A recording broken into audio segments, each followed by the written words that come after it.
সাভারে ফুল দিয়ে শ্রদ্ধা জানিয়েছেন অন্তর্বর্তীকালীন সরকারের প্রধান উপদেষ্টা ডক্টর মোহাম্মদ ইউনূস। শ্রদ্ধা জানিয়েছেন ভাষা শহীদদের প্রতিও। মাহমুদ কমলের রিপোর্ট।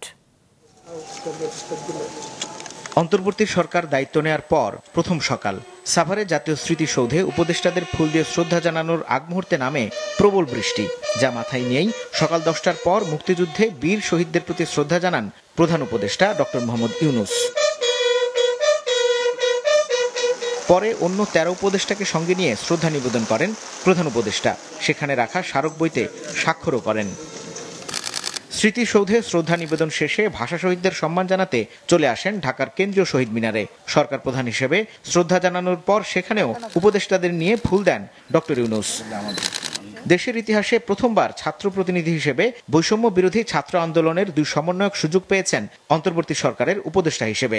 হাজার হাজার শহীদের রক্তের বিনিময়ে আমরা এই দায়িত্ব পেয়েছি। এই দায়িত্ব পালনে আমরা আমাদের সর্বোচ্চ চেষ্টা করব। সামাজিক রাষ্ট্রের এবং রাষ্ট্রের সংস্কারের ভিত্তির মধ্য দিয়ে আমরা একটা সুন্দর বাংলাদেশ গড়ব। তারুণ্য এবং অভিজ্ঞতার সংমিশ্রণে এই অন্তর্বর্তীকালীন সরকারটি গঠিত হয়েছে।